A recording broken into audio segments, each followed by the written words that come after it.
ক'বলৈ মন যায় আমাক এজাক ৰ'দ লাগে এই যে আমি গায়ত্ৰী নোহোৱাৰ পিছত সকলোৱে কৈ আছো ভাল কণ্ঠ গোটেই অসমৰ প্ৰতিটো পৰিয়ালে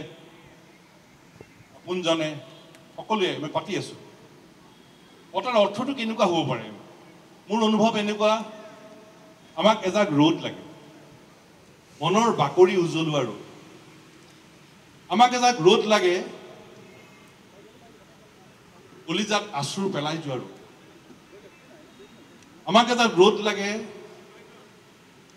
সাধনাৰ দায়বদ্ধতাৰে আগুৱাই যোৱা ৰ'দ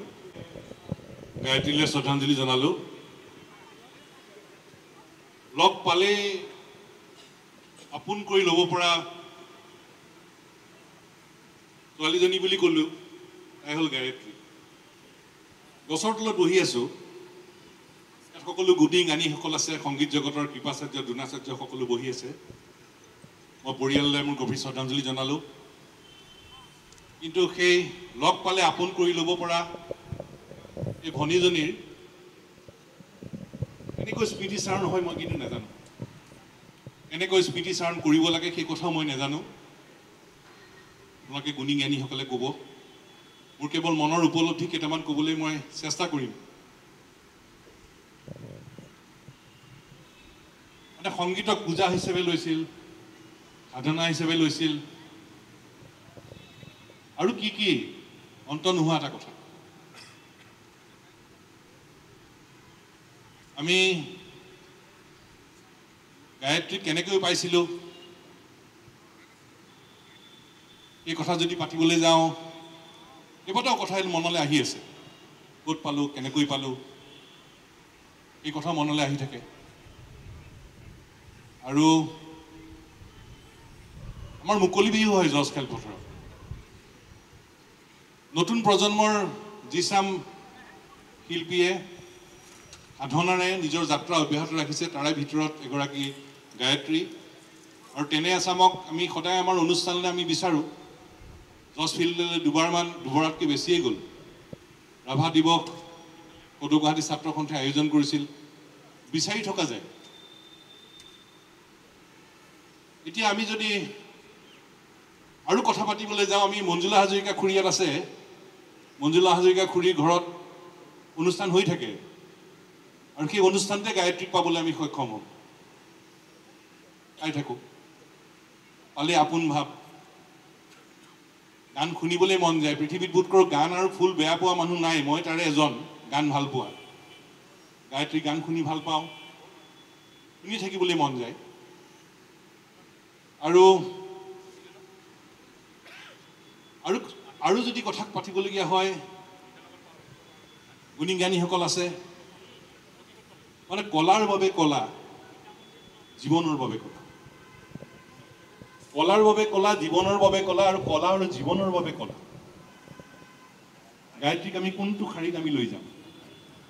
কলাৰ বাবে কলা বুজিব আমি জীৱনৰ বাবে কলা এই কথা বুজিব কিন্তু দায়বদ্ধতা আৰু সাধনাৰে আগবাঢ়ি যোৱাৰ কথা যদি আমি কওঁ তেতিয়াহ'লে গায়ত্ৰী মোৰ অনুভৱ কলা আৰু জীৱনৰ বাবে কলা এই ধাৰাটোকে গায়ত্ৰী আগুৱাই নিবলৈ চেষ্টা কৰিছে সাধনা আৰু দায়বদ্ধতাৰে আগুৱাই যোৱাৰ প্ৰয়াস ৰাখিছিল কলা আৰু জীৱনৰ বাবে কলা সেই ধাৰাটোকে আগুৱাই নিয়াৰ প্ৰয়াস অব্যাহত ৰাখিছিল আৰু মোৰ স্মৃতিচাৰণ কৰিবলৈ মোৰ কোনো ভাষাও নাই শব্দও হেৰাই গৈছে আশা কৰিম ইয়াত গুণী জ্ঞানীসকল আছে গায়ত্ৰীৰ সৃষ্টিৰাজিক একত্ৰভাৱে প্ৰকাশ কৰিব পাৰি নেকি এই সম্পৰ্কত যদি প্ৰয়াস লয় আমি ছাত্ৰ সন্থাৰ পৰা যি ধৰণৰ সহায় বিচাৰে সহযোগ বিচাৰে সেই সহযোগ আমি আগবঢ়াম মোৰ ক'বলৈ মন যায় গায়ত্ৰী আৰু গায়ত্ৰীৰ কথা যদি গীত কণ্ঠ এই কথাবোৰ যেতিয়া ক'বলৈ মন যায় ভাবিবলৈ মন যায় তেতিয়া এটা কথা মনলৈ আহে সেই কথাটো হ'ল আমাক এজাক ৰ'দ লাগে এই যে আমি গায়ত্ৰী নোহোৱাৰ পিছত সকলোৱে কৈ আছো ভাল কণ্ঠ গোটেই অসমৰ প্ৰতিটো পৰিয়ালে আপোনজনে সকলোৱে আমি পাতি আছো অতাৰ অৰ্থটো কেনেকুৱা হ'ব পাৰে মোৰ অনুভৱ এনেকুৱা আমাক এজাক ৰ'দ লাগে মনৰ বাকৰি উজ্বলোৱা ৰ'দ